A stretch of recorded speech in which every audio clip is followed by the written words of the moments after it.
Hello and welcome to an unexpected podcast. My name is Tim. With me as always, we have Matt and Devin. And joining us on this week's Hey, episode guys. is Evan. Unfortunately, Mick and Rainier couldn't be with us this week. On this week's episode, we're going to go over a list from Nathan Fee. And we're going to be going over the scenario Destroy the Supplies. But we're going to go over the list first, so I will move that over to Evan. Okay, so it looks like we've got a Last Alliance list going for us. 700 points. So in Warband 1, there's Isildur with heavy armor, horse, shield, and the ring. Then there's Warrior of Numenor with shield, spear, and banner. 6 Warriors of Numenor with shields, and 6 Warriors of Numenor with shield and spear. And then there's a Captain of Numenor with bow and heavy armor. And in his warband is 5 warriors with bows. And then we move on to the Rivendell contingent. And in there we have a high elf captain. He's got heavy armor, shield, lance, horse, and he's got 3 Rivendell knights with him. And then in the final warband, there's Círdan, and he's got 3 warriors with shields and 3 warriors with shields and spears.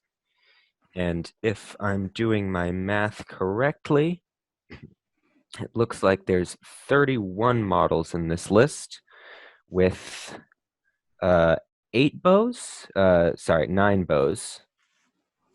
bows, because the captain has a bow, both captains have a bow, and then there's 5 Numenorians and 3 Rivendell Knights. And all in all, this looks like a pretty solid list. It's a basic sort of, not cookie cutter, because Numenor can be run in many ways, but it's one of the ways to run Numenor. There's a couple things that stand out to me immediately. First one being Captain of Numenor 1 has a bow, which probably isn't your best option, and 2 doesn't have a horse and doesn't have a lance. And if you're going to take your Captain of Numenor and you want him to basically do anything except be a support model, then you're going to need to, 1, take him on horse, and 2, give him a lance. Increases his hitting power by a lot, gives you another hero to do what you want to do. And then, I mean, everything else, I can only really suggest minor changes. Personally, I don't think the elf bow on the high elf captain is the best investment of points, especially seeing as you've already sort of tailored him to be more of a hitting piece. I think you can probably, if you want to, you can throw in another Warrior of Numenor with bow, drop one of the shield guys, and turn them into a bowman. I would personally put the banner on a high elf instead. The reason being is the high elf's defense is better. Your high elves are probably going to be supporting your Numenorians. But obviously you can switch it up depending on what you want to do. Let's see here. And another thing I might consider is, because obviously you're going to be spending some extra points to put the Captain of Numenor on horse. I'm not sure how useful the shield with the Isildur is.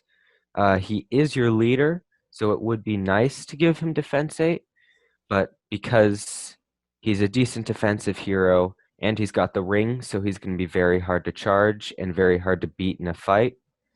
I think the 5 points might be better spent elsewhere.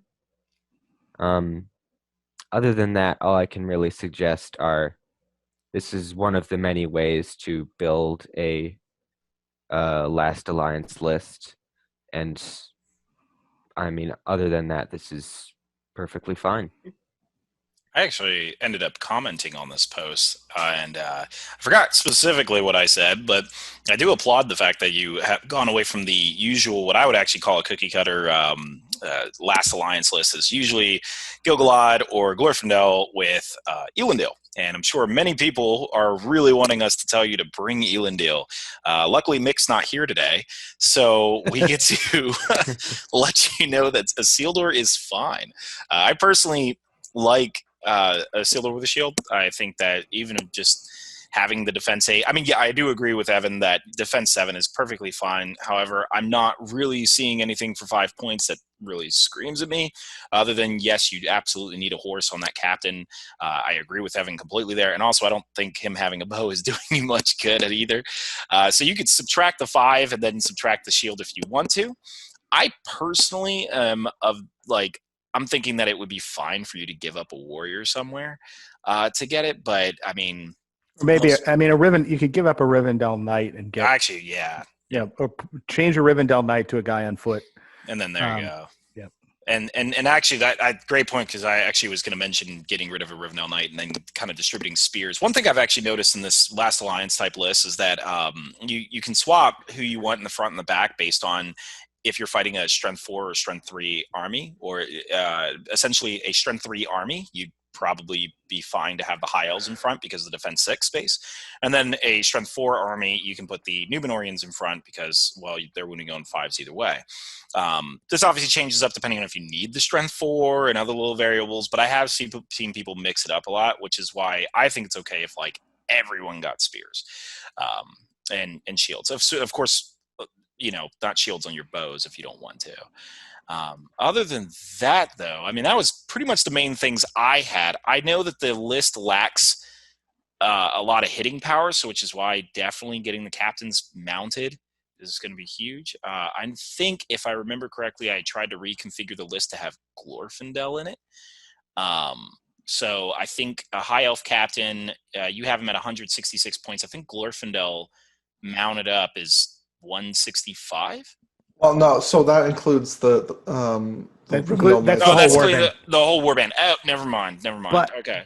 But let me jump in here for a second with my thought, because I mean, I was also thinking Glorfindel. And I think I'm not sure this list needs 2 captains. I think it needs 1. I'm not sure it needs 2. I agree with that. And I'm also not certain you need Círdan in this list. He certainly gives you some stuff, but if you wanted to forgo Círdan and the High Elf captain, if you get rid of both of them, you end up being able to buy Glorfindel and have 10 points left over to put the captain of Numenor on a horse. Glorfindel's got plenty of slots to put all those figures all those elves together, and at that point you could give the captain of Numenor not only a horse but a lance, which I think you also want.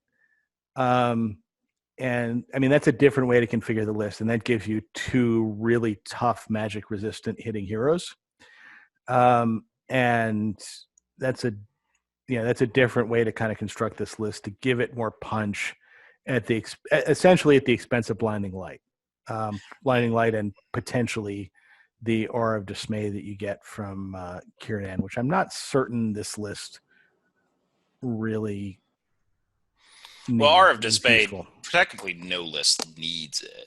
Yeah. Well, exactly. I mean, I just wonder with the low amount of numbers, if Dismay would just be like a huge adding point to this list. And that's where, like, it gets interesting, because we actually have a player in our community who loves The Last Alliance and has said that Círdan was essential. This was before the nerf, but I mean, yeah, he's not essential. He's useful, but I mean, to a certain extent, the Last Alliance list and the Numenor list, I mean, they're all about the heroes anyway. And the rest of the guys are there just to kind of kill an occasional guy and continue to exist long enough for your heroes to win the game. And, that's why I'm saying sacrificing Círdan to get Glorfindel, I think, may be worth it. And this is where I'd have to agree. I mean, if you don't have another hard hitter in the list, every Last Alliance list I've seen has 2 hard hitters, and generally it's Elendil and Glorfindel. Not Glorfindel, Gil-galad, which means you have 2 extremely powerful hitters. And now you're playing a list where you've reduced it down to a Isildur, which is not bad. He just may have to get off horse to really deal with enemy leaders. But Otherwise, your list is totally reliant on using your troops to beat the enemy. And that's just not how a Last Alliance list really functions, or at least not from my experience with it. I mean, not that it can't. You have fight 5 basically with strength 4 when you combine them up. But I'm Yeah, trying to yeah. figure out. I mean, it does work, and I mean, it can kill a bunch of stuff, but I mean, oftentimes just because you have kind of a small number of figures, you're going to be sending your guys in against 2 people, and unfortunately, the only downside of the Warriors of Numenor, which are the squishy defense 5, Yeah. and if they lose a fight, they will go down. Which is a bit of a problem. But yeah, which is why you typically are sending in these terrifying leaders to kind of hack through stuff, and everybody else just kind of covers the flanks of the mounted leaders. And Isildur, by the way, I think is perfectly fine going in mounted, unless he's going to kind of go and start taking down the really top tier guys, the Boromirs, the Aragorns, and that's when he wants to put on the ring. And something I guess to mention about Isildur is you have to really think about when you put on the ring, because not only do you have to get off your horse, but you then surrender control of Isildur 1/3 of the time. And at that point he can kind of become a loose cannon and kind of go off into space. You can might that roll, right? No. You cannot make that roll? Okay. Cannot make that roll. That's basically you're going to keep Isildur on the horse, which is I think why the shield is valuable. You're going to keep Isildur on the horse for as long as you can. And then, kind of once he's unhorsed, or once he gets into the position when he can do his sneaky, I'm now going to run through the lines. I'm going to dismount, put on the ring, run through the lines, and get behind the key leader, trap him, and kill him. That's the point when he puts on the ring. But it's not like you're going to be playing the whole game with Isildur with the ring on. So I think that the shield still has value. I guess the other point I'd make is, to the extent that you can, give as many bows as you can to the elves. I think at this point you've done this, but maybe if you dropped a Rivendell Knight and you can give a few extra bows. And the reason for that is you still get the army bonus here with the elves. So if you're a stationary elf and you're within 6 inches of, I guess it's going to be Isildur in this list. If you add in Glorfindel, it could be Glorfindel instead. As long as you're within 6 inches of the army leader, you get to re-roll your 2-hit rolls, which the Numenorians can't. Let me ask you this real quick. With this list, I know that it's always good to have Cav, but with the low numbers, is it worth not just getting rid of all 3 knights to you guys, or is it worth? I don't know. I'd get rid of all 3 because that's a lot of points you could use towards more troops. I'd say 2. I think would probably be best. 1 is okay. 2 is probably just the right amount, just so you can have more than one random guy running around. Because the thing with the cavalry is you're not using them to hit things super hard. You're more using them to grab objectives and do stuff that your normal dudes on foot wouldn't be able to do. Another thing I've noticed in this list is that the Warriors of Numenor to High Elf concentration is a little bit off, because normally what you're going to want is you're going to want a 50-50 split. So your High Elves and your Warriors of Numenor can work together, give the Strength 4 and the Fight 5 in all of the fights.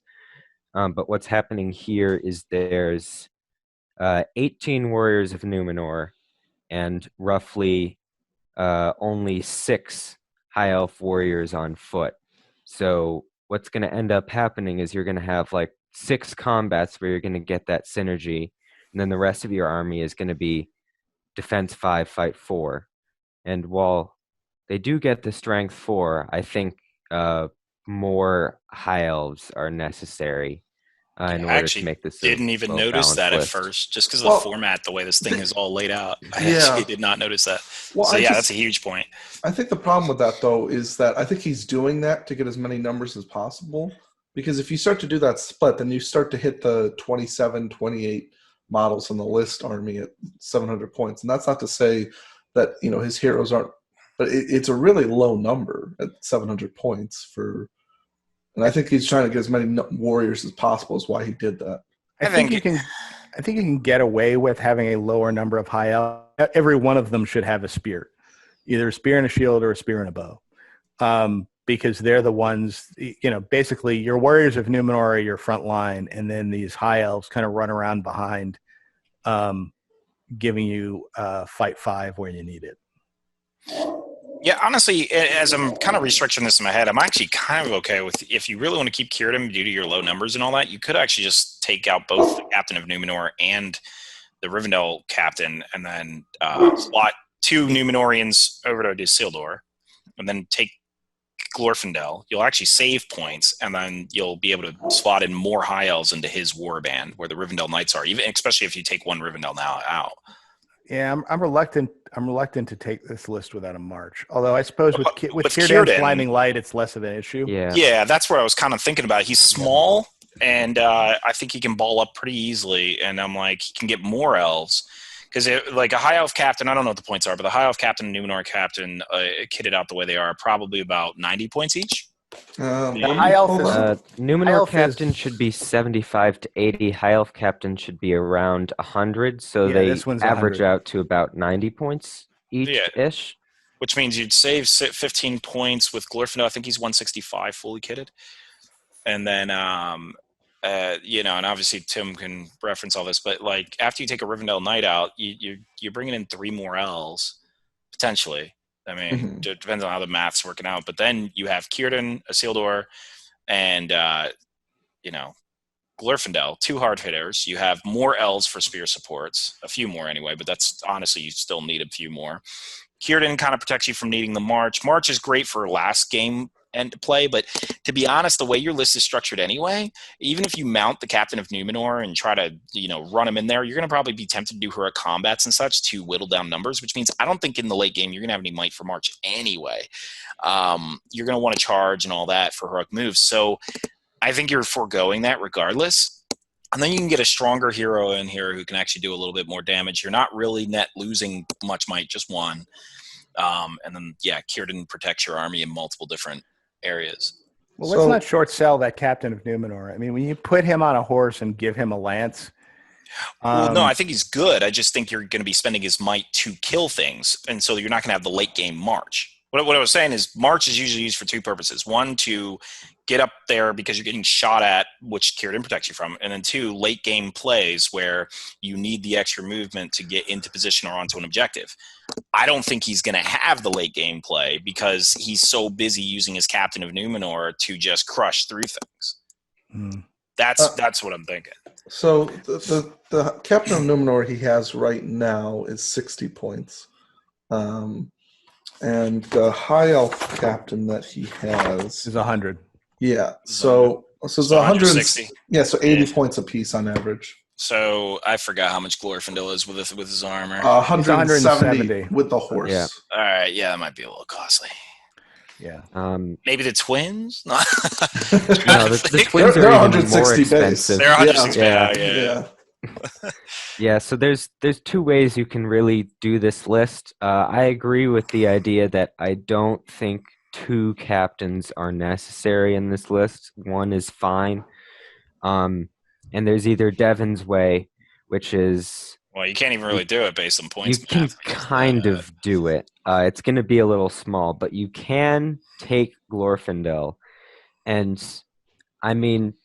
Remember, with these numbers, if you're dropping Isildur and taking Elendil and taking an 800-point list, then the numbers are going to be very similar, and you're going to be 100 points up. So the list functions fine with the low numbers, and I think taking Isildur and Glorfindel together with Círdan isn't a bad option.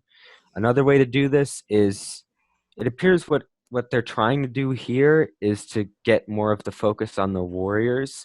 if that's what you want to do, drop the Captain of Numenor and just hoard out on as many guys as you can. And I think I've made this list before. It's around 40 models if you drop the Captain of Numenor and you get some extra guys.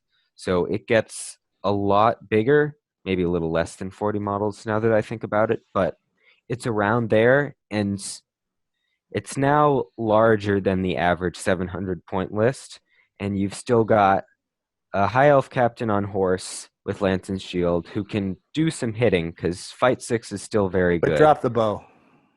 Well, yes, drop the bow. Don't take the bow. It gives you some extra points. And you've also got Isildur, who can work as your sort of anti-hero mechanism. And then you have this big army with Fight 5 and Strength 4 and all of the buffs from Círdan. And while I wouldn't say it's as, go up and crush a list type of play style like the Glorfindel and Isildur one, but it's still an effective way to make this list.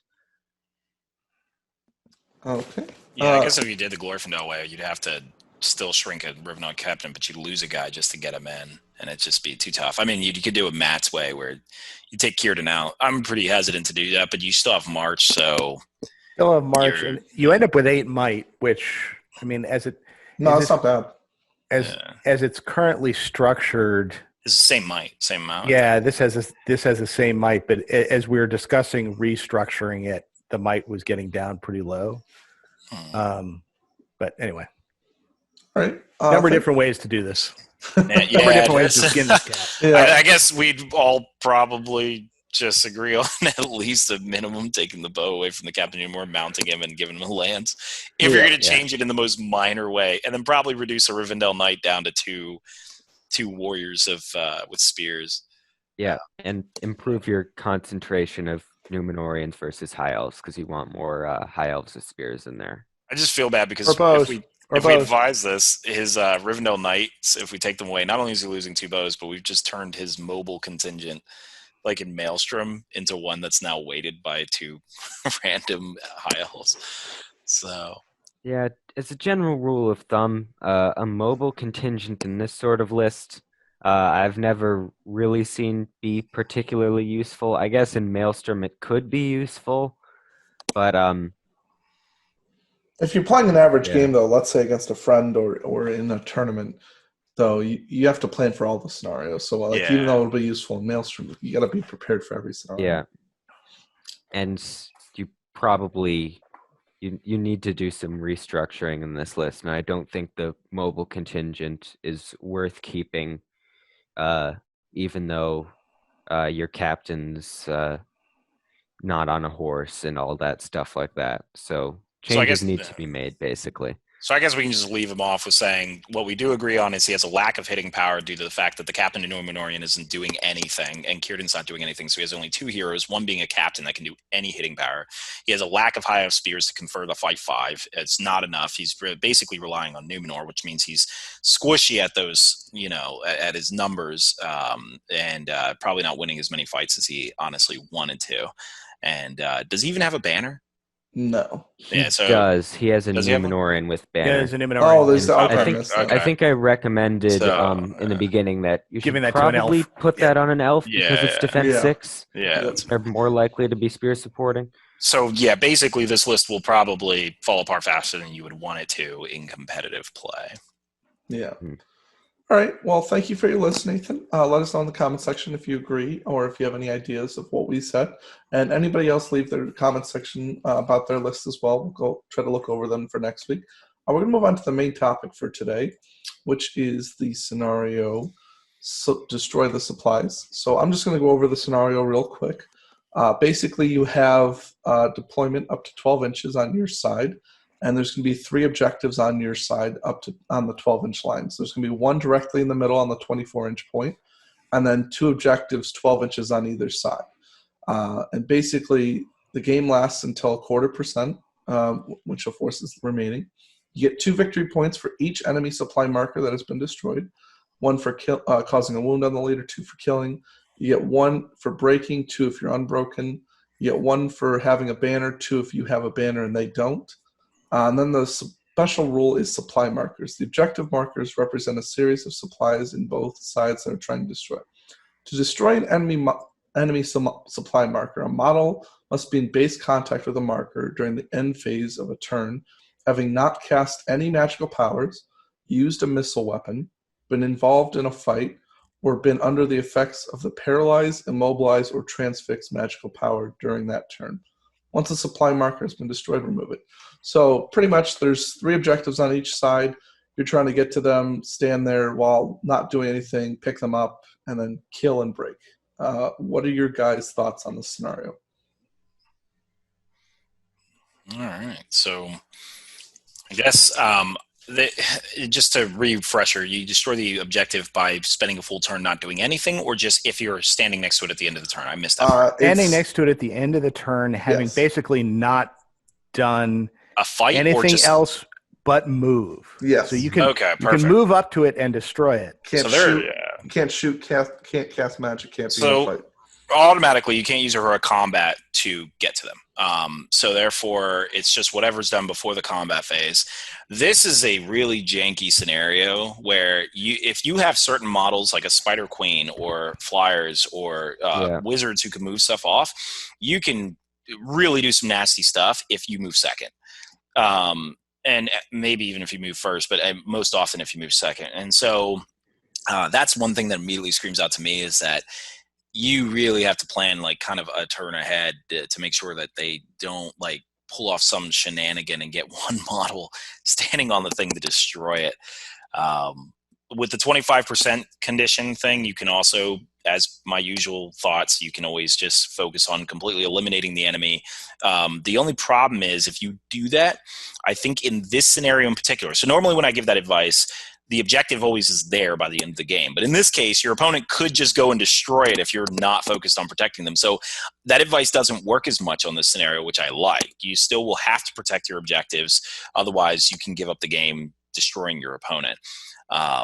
So those are 2 immediate thoughts off of that. I don't know if Evan had any you've mentioned.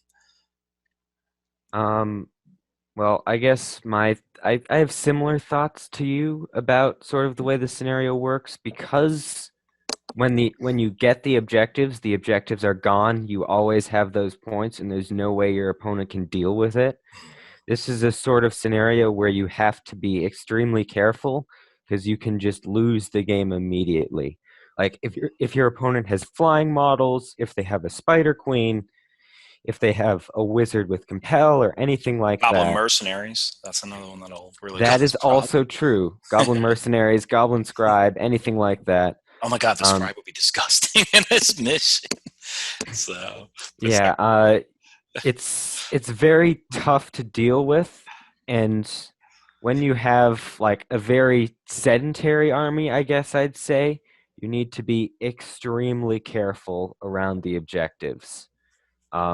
Sometimes it's best to even just move away from one objective and say, okay, my opponent is going to grab that objective, and then guard 2 objectives, and then just go for the leader kill and the break to win. Are there banner points in this scenario? There are. Yes. 1 for having 1, 2 for so having this works especially if you have a banner, because each objective is 2 points, correct? Yes. So if you have a banner and your opponent doesn't, you can sacrifice an objective and not be auto-losing the game, and that allows you to consolidate your forces onto 2 objectives and make it much, much easier to defend them. Though I would not recommend doing this strategy unless you are vastly outnumbered, vastly outmaneuvered, or anything like that, because it's very easy for them to go and just about grab one of your 2 objectives that you're trying to guard, and then you've basically lost the game and there's nothing you can do. So this is a very strategy. This is a strategy where you need to be very careful. So just recounting it, you get 2 per objective you destroyed, right? Yep. Yes. And then 2 for having a banner alive and the opponent doesn't have one? Yep.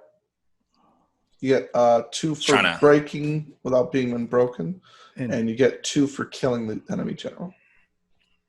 Okay. Yeah. So you really you have 12. you do have to kind of sit and do the math of how am I going to get my points in this? And you have to kind of divide your thoughts between defending your own objectives and attacking the other one. And the objectives are fairly dispersed as well. They're 12 inches apart. So you all, and I mean, as Devin pointed out, just one guy that kind of runs in and touches one of these objectives is enough to destroy it. So you really need to have like a little, if you want to protect an objective, you really need to have like a contingent of guys that surround it. Yeah. So that somebody can't penetrate that. It's not quite as scary as it could be because, as you also pointed out, Devin, you can't heroic combat into these things. You can't barge into these things. So as long as you've got your kind of little contingent of guys surrounding one of these objectives, it is going to be safe. Even if like the Spider Queen comes running up and running into one of the guys, the Spider Queen is not going to be able to kill that turn. As long as you have somebody who can like keep running into the Spider Queen to tie her up in a fight. I think what he was The saying broodlings. was with the broodlings. Well, with the broodlings, yeah. Because you can just they're pop 'em up. ridiculous. Yeah. Right. Oh, can the after broodlings you've be moved- done? Can the broodlings be done in heroic combat? No, but No. what I'm saying is let's say that your opponent feels particularly safe, only keeps a couple guys back. Well, all you have to do is if you move second, you pop up a broodling and move to the And then one run around part. those guys, yeah. Yeah, they and have 10-inch movement. Yeah. Do you have to have, like, pop the- them all at once, or can you do one at You a can time? pop them all at do- once. You You can do literally all at once. explode. You can do one at a time. Yeah. I've done this in a game with a local player where I played this scenario just once with him, but I had a Spider Queen because we were just trying to figure out how to game the scenario, and that the Spider Queen is just gross in this scenario. It forces you to have to play all three objectives super defensively, or just do what Evan said and just admit that you're going to sacrifice one of them, because at any point in time she can threaten an objective. And if you think about it, she moves 10 inches, then she deploys them 6 inches, 3 or 6. I forgot. 3 inches. 3 inches. And their base And they doesn't move have to 10. be fully within. Yeah, So so then they it's have an ending extra up- 2 Yeah. with their base size, and then so that's now 5 inches effective, distance, and then now they move 10. And they move over anything. They the Spider Queen at any point in time is always threatening your objectives, which means your force is dispersed. So she could opt to just ignore the fact that your objectives are totally covered, and then they think you can just start crushing your army. Yep. Spider Queen itself is very disgusting. So in any case, if you want to defend an objective, I think against any type of high mobility army, and there's a number of different ways you can kind of scroll your way in here. You really want to have, you need to have the objective surrounded with guys, and even then, you may even have to layer it if there's a wizard running around that can like pull out the guy, yeah. the critical guy. Or get Yeah. enough guys around it so that you got overlapping zones of control. So even if one guy's pulled out, the other 2 zones of control will stop somebody from sneaking in. Basically, if your opponent has anything that can move your stuff or, can easily deploy around, I mean, you may have to strongly consider sacrificing an objective in order to play this attack defense game, while at the same time knowing you have enough guys who can stop like these little janky maneuvers, because otherwise you're just going to be so spread thin. Because I mean, you think about it, like if you're covering all 3 objectives, and you got to do what Matt said, which is you have a contingent of guys, so like 6, and then you're also trying to attack your opponent's objectives. And yeah, you can only use 1. You may only have to use 1, but if they're doing kind of similar stuff, you're gonna have to send more to take them out.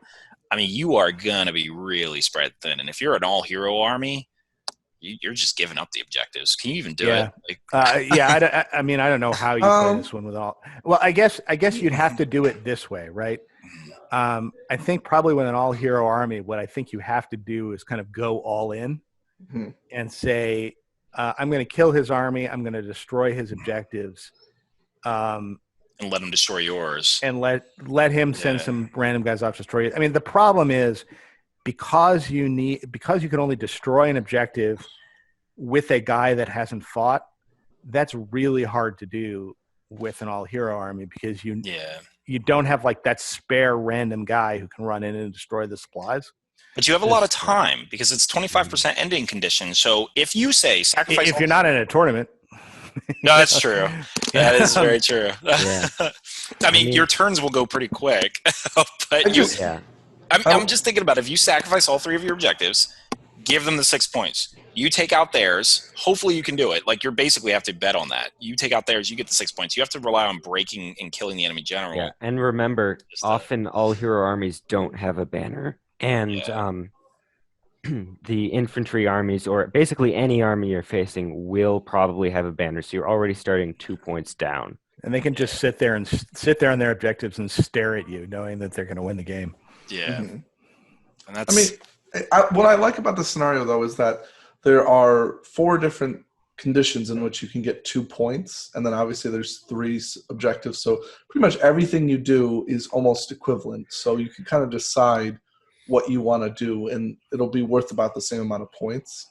Obviously, the objectives are guaranteed 2 points, whereas other things are 1 point or 2 points. But I kind of like how it makes it so if you just wanted to let's say you knew you couldn't get the objectives, let's say, well then if you can just not allow getting a wound on your leader, or being broken, or having the banner effect, right? Well, there's 6 points right there, and then you can kind of make up for that. And I just like how everything's kind of even in this kind of scenario with points wise. prepare to tie a lot. This and Fog of War, anything where you can accomplish all your objectives. Well, don't forget Storm the Camp. You always tie in that one. There you unless go. somebody gets the break. No one did anything. So- I mean, I'm not 100% convinced this is one where you're going to tie a lot. I mean, I think the point that Tim was saying, so this is a scenario where you get penalized for bad strategy. And I'm talking strategy here instead of tactics. The tactics of I'm thinking of tactics in the sense of where when do I call the heroic move or heroic combat or something like that. This is a game where you actually have to think about where am I going to commit my troops on the battlefield to get the most points, because there's 3 different things you can do. You can use your troops to protect your own objectives. You can use your troops to go after the other guy's objectives, or you could use your troops to try and kill the other guy's army. And you have to make allocation there between those 3 ways to win the game. And because you could win the game, you could win or lose the game by screwing up any one of those 3 things. So it really is, it's resource management at the strategic level scale. It's not resource management in the sense of, how am I going to use my might points? It's resource management in how am I going to allocate my troops in order to get these 3 conflicting objectives done. And the person who can do that most efficiently is going to win this scenario. Mm-hmm. What you're going to notice with this scenario is usually if people know how to play this scenario, there will be 2 separate roles that each side plays. One side will play the role of the attacker, and one side will play the role of the defender. The attacker will be the person who has a more maneuverable army and an army that can just immediately go and just threaten the objectives. And the defender will be the person with the more stagnant army, the army that can't move around, the all-infantry army sort of deal. Because if the all-infantry army goes forward, the maneuverable army just goes and grabs the objectives, and if the maneuverable army stays back, then nothing really happens. So they sort of fall into these different roles. And you can also see that happening on different fronts too, because there are 3 of these objectives and they're all separated by 12 inches and they all kind of face each other across this 24-inch no man's land.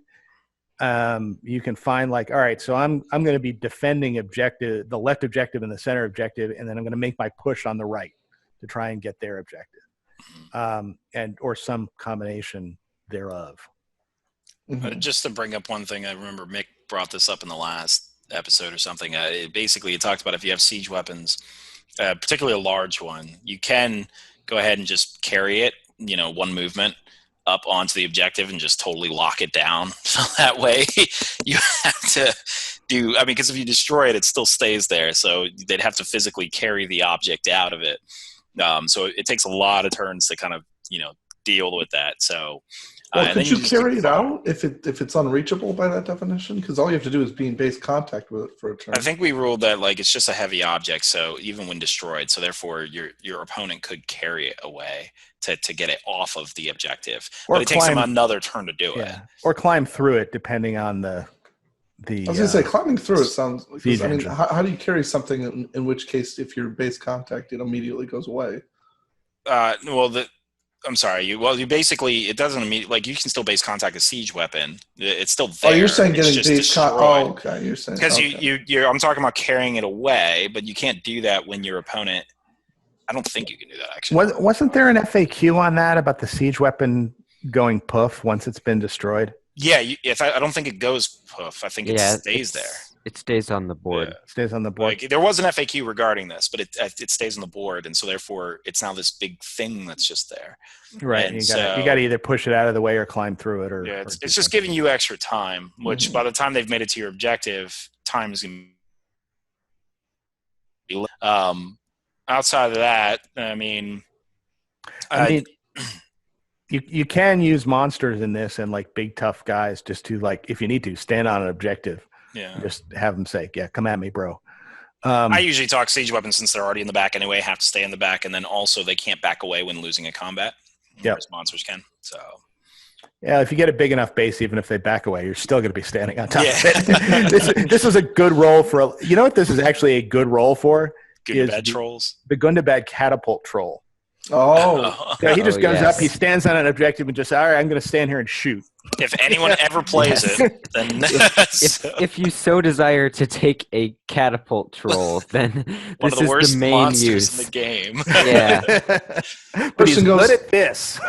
person's looking over the layout of a tournament. Goes, destroy the supplies. Here comes my troll catapult. Let's do this. I think just to go off of what Evan said about the who's playing the attack and defense. If you both have an infantry-based army, I think this is 24-inch deployment, right? Uh, Yeah, okay. No, it should be 24, right? Yeah, well, Uh, it's 24 12? inches apart, 12 inches in. yeah. You two are both referencing But the it from armies different are actually directions. 24 inches up, right? It's okay. like to the death. You Yeah, start okay. 24 inches away. Oh, okay, I got it. You So start then, in the okay. back 12 inches Yeah. of the Yeah, board. back 12 Okay, inches. okay. So if you are both, infantry, then this, I mean, you're basically both going to be meeting in the center, and Yeah. I mean, This just is trying to also combat around. It's also a viable scenario for like shooters who are like, yeah, I'm going to take all my shooters, and my shooters are basically going to defend objectives. And if you want to get this objective, you have to come through like 4 turns of shooting. Oh, it. I think we're coming back to the Rangers of Athelion list now. Oh, yeah. Well, I mean, Rangers of Athelion will play this in a pretty defensive way. I don't think they'd go aggro until like they 50% their opponent and then start to try to. Well, I know, but I'm saying Yeah. like based You on what definitely Matt's saying. march. So actually, based on that, let's theorize that if you were to stay back on, like, let's say 3 inches maybe max from your deployment line and just shooting at your opponent, how many turns would you need to get to the enemy objective? You need 3, right? Assuming you march. If you march, So if you stay 20 15 inches up, Yeah. Mhm. If so you have 6 and 20 6. 21. Yeah, you need 3. Yeah. Assuming you don't march. So if you do march, you now get that. So if you have 1 heroic march plus 2 moves, you can get to the enemy objective. So just make sure you have enough time to do that, because I think one big mistake will be to hang back, try to 50%, and then they look at the time, they're like, oh, an hour and 20 minutes have gone by, and now you're racing to get across the board in 3 turns because you don't have it. well, if you were to march twice though, you could get there. Yeah, assuming you have after the 2 march for turns. it. Yeah, I mean, Assuming if you have the money. Yeah, I think Rangers of Athelion playing this scenario would be like refighting a World War I miniatures game. where somebody is charging across the no man's land to get to the trenches / objectives on the other side of the board, and it's just how many of them will live to get there. There is an interesting suicide play if you can do it. If you are finding yourself dying, you could do this like absolute Hail Mary toward the objective and try to get yourself killed off before the opponent can reach yours. Just get one Right. objective and then get to 25. Yeah, there you go. Just do one. Although I think you still lose because you You broke. you broke. Yeah, you broke, yeah. Yeah. So you'd have 2 objectives, which you need. Yeah.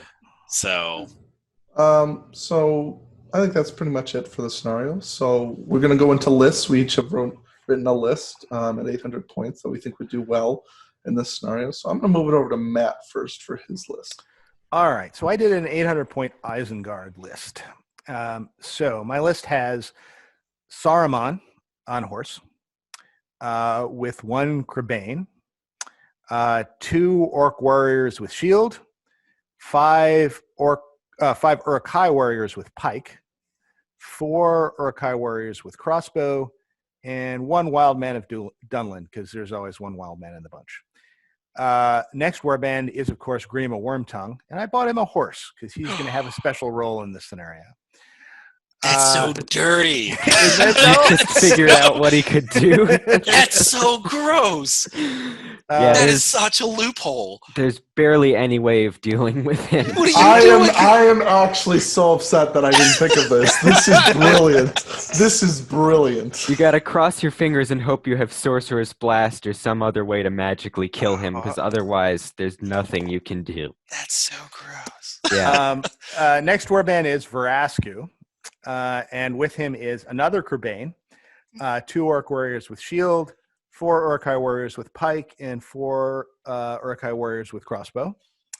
Warband 3 is Ugluk, and with him are 2 Orc warriors with shield, 4 Uruk-hai warriors with pike, 4 Uruk-hai warriors with crossbow. And the last warband is Sharku, and he has the shield. And with him are 3 warg riders with shield and throwing spear. So the way this army fights this scenario is I've got 3 warbands with Uruk-hai in it and Uruk-hai crossbows, and they basically are going to set up to guard each of the objectives with the crossbows in front. Saruman, of course, goes in the middle because he's got his 18-inch compel where he can dart out and compel people off the battlefield. The crossbows basically sit just in front of the objectives. They'll maybe move forward the first turn, and they will either shoot people that are moving toward my own objective or shoot people off of the opposing objective, which ought to be in their range. And then I've got a couple of Crebains that can flap around and grab the odd objective. And then I've got Sharku, who's basically got the mobile reserve that will probably deploy in the center. And he can either reinforce one of the side objectives or the other if it's threatened, or if he has the opportunity, he and his work riders can go forward and try and overwhelm one of the opponent's objectives. So I should have the ability with this list to cover all 3 of the objectives and simultaneously be threatening all 3 of the other objectives. One with Grima, who obviously can try and sneak in wherever somebody leaves him the ability. This is definitely one where Grima deploys with the opponent's warband. And he's running around on his horse trying to sneak into one of the objectives. The Crebains are doing the same thing, and Sharku's also trying to sneak in. So hopefully between all of those different avenues of attack and Saruman with his 18-inch compel trying to pull people away to open up a hole, I can get in on some of these objectives. And I think I've got enough guys in each warband to basically keep my own objectives covered. Yeah, I think that's solid. I think what would happen with Grima as well is that you'd have to put a minimum of 3 people on each objective to put so he couldn't walk into it, obviously, so that they'd have control zones over the objectives. And then so you're wasting not 3. I think you could cover it with 2. Could you?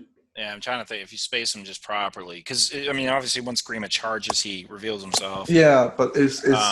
Yeah, and he can't 2 charge and go in. Mm-hmm. Yeah, Grima, I think, just kind of lurks, and he the makes best way to deal with Grima is if you can manage to get 3 or 4 people around him so he can't get out.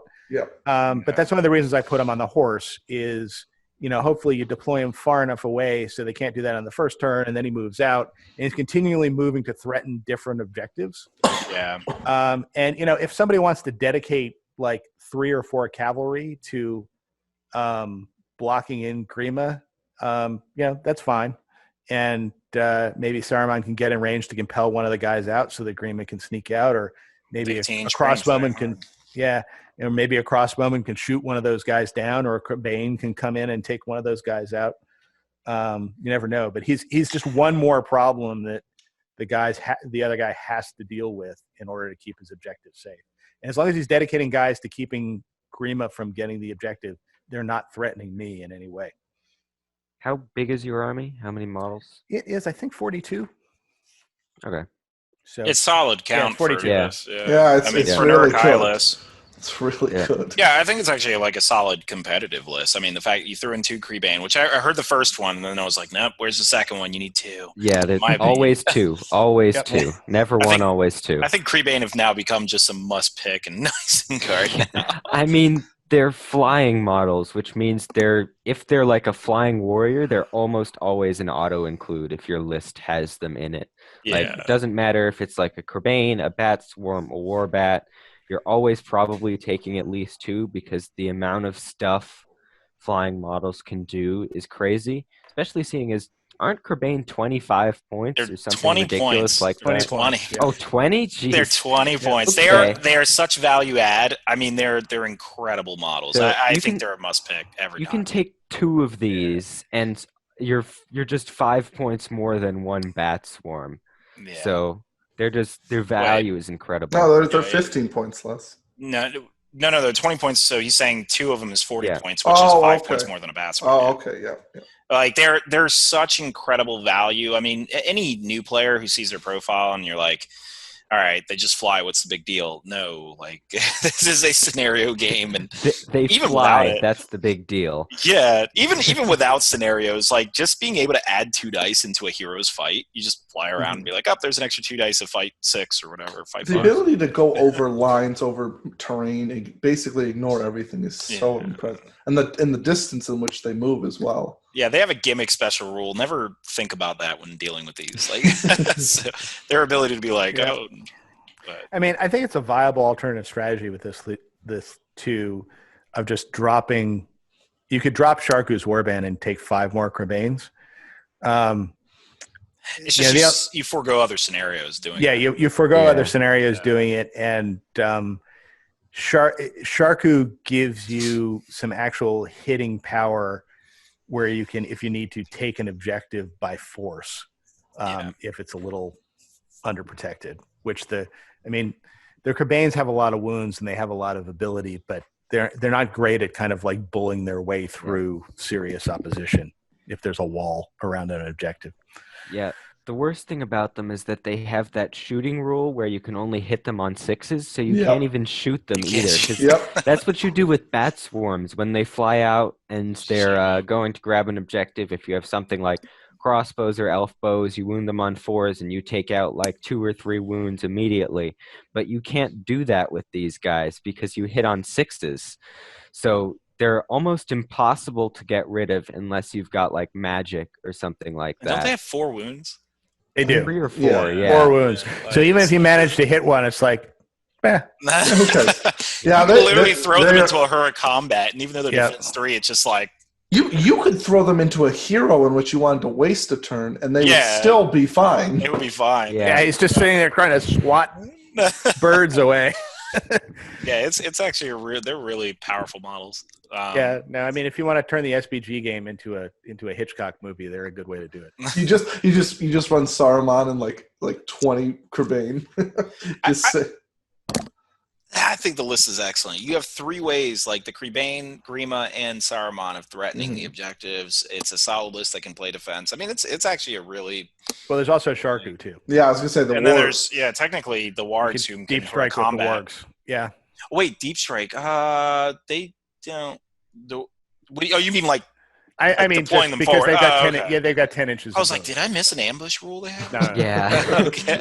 Matt makes up his own rules to benefit Yeah, himself. the Watcher deep strikes, Dad. Yeah. That's when you deploy anywhere on the board. Get your 40K terms right. Yeah. Okay. Yes, the game we've never played.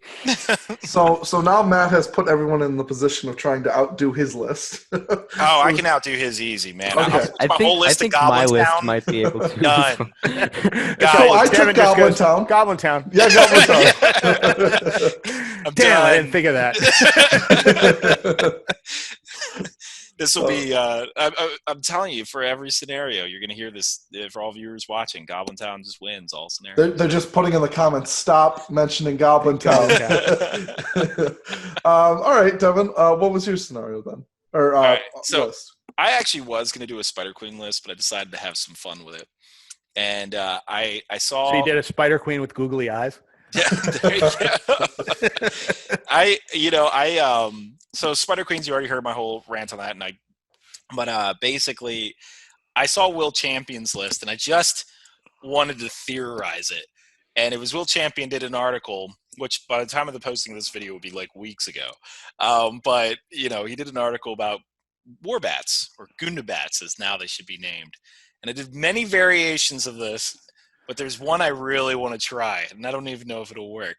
It'll probably get owned by Matt's list, but it's Bolg on a Felwarg, a captain, 20 Warbats, and 2 Berserkers and a banner. And I only put that. So here's my thing about 20 Warbats, all right? I'm just theorizing here. Now, I've played 8 of them. In fact, I've brought them to multiple tournaments. Just out of curiosity, who carries the banner? Can a Berserker take a banner? No, it's just a Gundabad warrior. Oh, okay, all right. Yeah. But once he dies, I'm going to give it to a Berserker or something. A Warbat. A Warbat, most likely, yeah. So basically, essentially, Warbats are interesting in the fact that obviously their large bases are a problem. Yes, they can kind of slam to one side. They can kind of completely envelop a side. And if you guys don't know, they're strength 4, and they basically get a lance bonus when they charge, effectively. It does not word it like that, but that's effectively what it is. And then there are 2 wounds. They fly around, but they're fight 3, which is the crippling weakness of them, and they're large bases.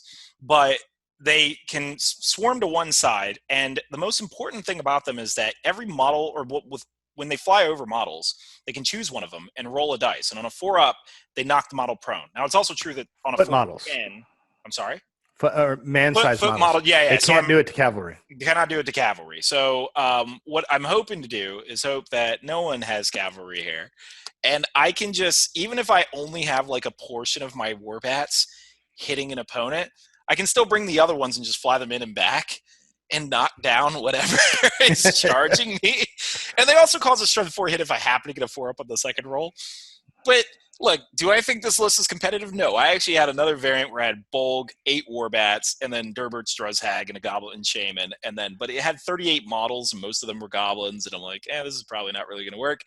So I just there is a variant of it where it has 42 models. I played around with it. That would probably be the more competitive list if I had like 42 goblins, Durbert Struzhag, and this. But I'm holding solid. 20 Warbats, Bolg, Gundabad Captain, and a banner. And 2 Berserkers. And I have no idea how well it'll do. So, I mean, one strategy you can use with it. So remember, when you knock over a guy, he loses his control zone. So you actually have the ability with, if you send in like a squadron of Warbats against one of these objectives, is depending on how the guy deploys, unless he's like, really got a tight ring around that objective, you can send over a Warbat, knock over like one guy to the right, send in another Warbat, knock over one guy to the left. And now there's no zones of control anymore, and you can probably send in like the 3rd Warbat and get into contact with the objective without fighting anybody. Yep. And take the objective without. I always dictate it because it moves so fast. I was gonna say, like you can easily move and go catch up with other people because of how quickly you move.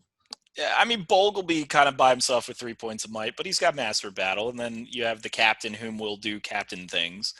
But outside of that, I'd probably save his might for like Rook moves.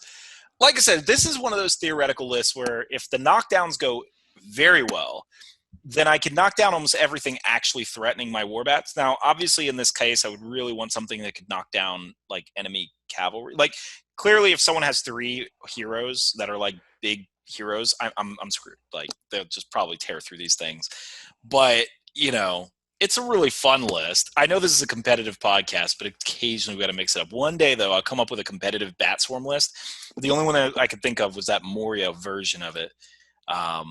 but I'll probably have to make some other variants. I'm sure there's a bunch, but warbats are surprisingly powerful. In fact, I remember, Matt, you came down and you were doubting warbats until I only had 3 of them in the list, but you were like, okay, these are actually. I think that was your consensus at the end of it. Yeah, I think so. Yeah. I mean, I got to say, I've never been able to get these guys to work. I don't think I've ever knocked down a guy with a warbat, but I've never tried 20 of them. So I think even I could roll a 4 up on eventually on one of those. So traditionally, I would never recommend this many. Traditionally, I would say probably 3 to 5 of these things. I mean, I really like them. They're very powerful. The most I've ever run was 8, and I did it in a doubles match where I had 8 with Bolg, and then my ally had 8 spiders with the Undying, and then we had like 6 goblins, and it was a doubles match. And we actually won the Articon doubles with it, where these bats and 8 spiders were like kind of crushing around. It was fun. And of course, the Undying had double hurls and all that, so it was a different day. But I mean, I don't know. Like, I've found warbats to just be incredible models every time I've played them. I've always liked them. So. Yeah, I guess the one thing you don't want to run into is like Rivendell Knights. Yeah, I mean, any cavalry or cavalry with bows would kind of ruin your whole day. Oh yeah, this list is one of those like high variance lists where you're either really good against something or you're really bad against it. And to be honest, you're probably going to be more really bad than good in this type of list. This is not a competitive list, but I wanted to brainstorm the 20 Gundabats, and I'm like kind of wanting to play it one day to see how effective this is. But oh, by the way, in most cases, I would never recommend spamming anything. But when you have certain profiles, I think certain elite models could be spammed. So when you're talking about like half trolls or these, or like, there are certain models I think that even at high points, they can be spammed out.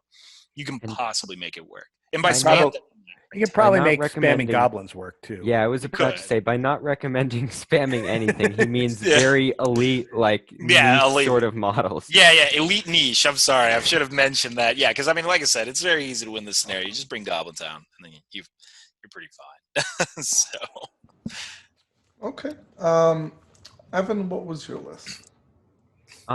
So I created 2 lists, one of which is actually kind of similar to Devin and my father's, but it does have the Spider Queen. But seeing as we've already talked about the Spider Queen in great depth, I am going to talk about a list that is not very good in this scenario. And the reason I'm going to talk about it is because we probably want to just go over how a list such as Erebor Reclaimed, which is what my list is, deals with this heavy movement scenario. So what I've got is I just brought the most stock standard of stock standard Erebor Reclaimed lists. You've got Thorin on Goat. I didn't give him Orcrist. I guess you could. I've never done it before. Dane on Boar, and then Biffer. And then in their warbands, they've got a grand total of 37 models. So there's 34 Iron Hills guys. There are 2 Goat Riders, 6 crossbowmen, and then a mixture of spear shields and shields in order to just fully make up the points. And that's basically my list. It's very standard. It's something that, I mean, obviously you'd say, well, this list would probably be much better in a scenario like To the Death or Lords of Battle. But I decided, because this is a popular list for people to run, let's go over how we're going to win this type of scenario with this list. Now, a full disclaimer, this is not going to be easy to win a scenario with this list. It's going to be rather challenging. And while I'd say this is probably the best dwarf list to take in the scenario because it's got cavalry, against something like Dad's list or even Devin's list, it's probably not going to go well. So what you're going to want to do with this list is, well, 2 things really. You're probably not going to be playing aggressive unless somebody brought like hobbits or something like that. You're probably not going to be going on the aggressive. You're probably either going to be spreading out your heroes and then trying to cover 3 objectives. Or if you're really outmaneuvered or outnumbered, then go for the strategy of protecting 2 objectives and sacrificing 1. Forgot to mention in this list, there is a banner in there. So if your opponent doesn't have a banner, I was just going to ask about that. Yep. yeah, you're on the winning end. And then you've got your 2 goat riders and some mounted heroes as well with Dane and Thorin, and you can use those. Maybe if your opponent just throws his entire army forward, use those to flank around and try and go for the back objectives. Overall, it's going to be the defending type of list in this particular scenario. It's going to be sitting back and waiting for the opponent to come to them. And honestly, if the opponent chooses not to come to them and they just resign to a draw, I think you're perfectly happy with that, because winning the scenario is tough. There you go. Never be afraid to draw in tournaments. You know what? I was actually toying around with. I was toying around with an Erebor Reclaim list that had the Champion's Chariot and then just like 300 points of dwarves. And the 300 points of dwarves, the 300 points of dwarves stand on your own objectives, and then the Champion's Chariot just kind of starts mowing down objectives. Because if it manages to, like, if it charges in and then kills everybody that it contacts and ends up on the objective, it can then destroy the objective. Yeah. So you know, so that's actually a viable strategy. You need like a full army to take that thing down. Yeah, exactly. And especially if it's like if you have to split your army like 3 different ways in order, because you don't know which one the chariot's going to go after. It's like, all right, I'll go after this one first. You know. But now, if you so desire to convert up a Champions of Erebor chariot and take a list like that, then be my guest. I don't have to convert one up. I've got one in the closet. I'm talking to literally everybody else who does not have a Champions chariot. I think it's just you and Damien O'Byrne are the only ones I've seen with a Champions chariot. But obviously one big glaring weakness of our list is the Champions thing, but mine is woods, because I have flying models. I have to walk in it. Oh yeah, that's a problem. But I still keep my lance bonuses while walking through the woods. But that is something I'd have to keep note of. So I'd probably ignore whatever objective is in the woods. I'd be like, all right. I would love to see that in the movies. So you just see Corbane just get on their feet and start like start hopping around. Okay. Let us know in the comment section below, what do you think of our lists and what you think of the scenario and what list you would take in this scenario. Let us know in the comment section below as well if there's anything you'd like us to go over in future episodes. And we look forward to seeing you next week. Bye.